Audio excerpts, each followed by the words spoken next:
કરવામાં જો સૌથી મોટું કંઈક નડતું હોય તો આ ઈએમઆઈ જી. છે, જેના પર તમારી મોટાભાગની લાઈફસ્ટાઈલ આજકાલ બધાની જ ચાલે છે. જી હવે એમાં બે પહેલું છે, જેટલું મને સમજાય છે એ રીતે જોવા જઈએ તો, કે કેટલીક વસ્તુઓ તમારે લેવી છે અને તમારી જે પેલી નિયત આવક છે એમાં આવવાની નથી. બરાબર. અને જો તમે એટલે ઈએમઆઈ નહીં લો તો કદાચ એનું સપનું જ નહીં સેવી શકો, અથવા તો એને કોઈ દિવસ મેળવી જ નહીં શકાય. ના, એવું નથી સાહેબ.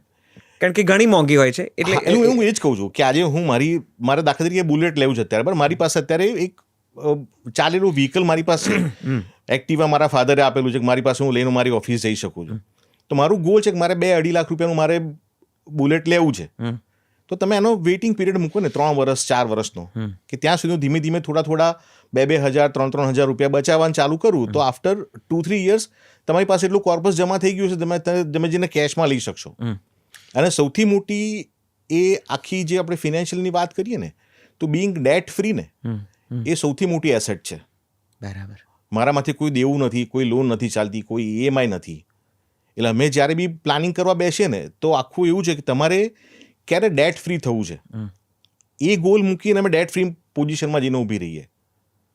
કે દાખલો મારું પોતાનું બી અત્યારે છે, તો I am at this moment I am debt free, કે મારા માથે કોઈ દેવું નથી. અને આગળના મારા જીવનના જે મેં ફોરકાસ્ટ કરી શકું છું, એ બધા જ ગોલ મેં પ્લાનિંગ કરીને ધીમે ધીમે એમાં આયોજન કર્યું છે. અને આમાં જે આપણે વાત કરી કે તમે જે શરૂઆતમાં પ્રશ્ન પૂછ્યો કે કેટલું ઇન્વેસ્ટમેન્ટ કરવું જોઈએ, કે સેલરીવાળાએ શું કરવું જોઈએ, તો હું જ્યારે આવા સેમિનાર કરતો હું ત્યારે ખાસ કહું છું કે from your first salary think about your retirement and start invest in that direction. અને એક જ વસ્તુ છે કે 1000 mile journey begin with a right single step. Right. So એટલે જે પૂછતો તો એ જ કે ઈએમઆઈ ભરાતા નથી, એનાથી તકલીફ પડે છે, અને કેશ છે નહીં. તો I think you have to wait, કે જેટલી વસ્તુ તમારા માટે રાહ જોઈ શકાતી હોય ને એને થોડી રાહ જોડાવી, ધીરજ રાખવી. સો એ પેલી જે ટ્રેડિશનલ આપણી પોલિસીઝ જે ફેમિલીની હતી કે ભાઈ રાહ જુઓ, યોગ્ય સમયે તમને મળશે, એમ થોડું તું ભેગું કર, પછી લઈ આપીશું તને, એમ. એટલે ધેટ્સ ધ રાઇટ વે. એ ધ પરફેક્ટ છે. એ વખતમાં બી હતો અને આ વખતમાં. આમાં શું થાય કે જ્યારે બી ઈએમઆઈ ના લોડ વધી જાય ને, ત્યાં તમારું બેલેન્સ શીટ ન મળે. તમારું ઈએમઆઈનું ઊંચું જતું હોય, ક્રેડિટ કાર્ડથી તમે પેમેન્ટ કર્યું હોય તો ક્રેડિટ કાર્ડમાં તમારા પૈસા ભરવાના હોય તો પાછું બીજું ક્રેડિટ કાર્ડ લો. એમ કરતાં એક વિશેષ સર્કલમાં અંદર તમે ફસાતા જાઓ છો. એટલે મેં મારા ઘણા એવા મિત્રો જોયા છે કે જેમની એટલે કોઈક એક વસ્તુ ગમી જાય એટલે પછી લેવી છે એટલે લેવી જ છે. પછી હવે એમના પોકેટની બહાર હોય તો પણ કોઈ પણ રીતે કાં તો ક્રેડિટ કાર્ડ ઉપર તમે કીધું એ પ્રમાણે લેશે, ઈએમઆઈ થોડા વધારે ભેગા કરી દેશે, અને પછી સરવાળે બહુ દુઃખી થાય છે. આ વિશેષ સર્કલ ખાસ કરીને યુવાનોમાં તો ખૂબ ચાલ્યું છે. હા, અને અત્યારે બીજું ઈએમઆઈ છે ને અત્યારે બહુ જ ઇઝી થઈ ગઈ છે. મારા જીન્સના પેન્ટ ઉપર બી મને ઈએમઆઈ મળે છે, સ્પેક્ટેકલ બી ઈએમઆઈ પર મળે છે. રાઈટ. એટલે જ્યાં સુધી હું કહું નાની વસ્તુ હોય ને, કદાચ 200, 500, 1000, 2000 રૂપિયાની ઈએમઆઈ જે મને કદાચ અફોર્ડેબલ હોય તો I should go and buy this. પણ જ્યારે મારી કેપિટલ જે ઇન્કમ થતી હોય એના 50-30% મારી ઈએમઆઈમાં જતું રહેતું હોય તો debt is a dangerous sign. કે તો ઈએમઆઈના ટકાવારી કેટલી હોવી જોઈએ તમારી સેલરીના?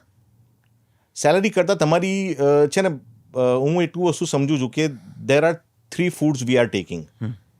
એક એર ફૂડ, અને બીજું ફિઝિકલ ફૂડ આપણે જે લઈએ, અને ત્રીજું ઇમ્પલ્સિસ ફૂડ, કે જે બહારથી જે ટીવી પર આપણને બતાવવામાં આવે, રોડ ઉપરથી કોઈ બુલેટ પર કોઈ જતો રહ્યો સાથે, કે કોઈ ગાડી જતી રહે, તો આપણું એટ્રેક્શન છે ને ત્યાં પછી તમે જોશો ને તો એકવાર તમે ક્યારે જોયું હોય ને કે ભાઈ ગાડી તમને લેવાનો અંદર ક્યાંક બીજ પડ્યું તમારી અંદર, તમે ક્યારે બી જશો ને રોડ ઉપર તમને એ જ ગાડી દેખાશે. દાખલે મારે બલીનો ગાડી મારે જોવી છે, તો હું એકવાર જોઉં કે આ બલીનો મારે ગાડી લેવાની ઈચ્છા થઈ જાય અત્યારે, તો મને જ્યાં જોઉં ત્યાં બલીનો જ ગાડી દેખાયા કરશે.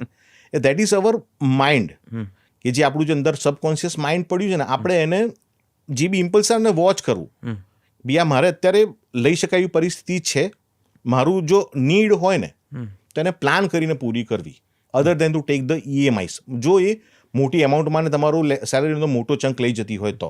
આપણે આંકડાની દ્રષ્ટિએ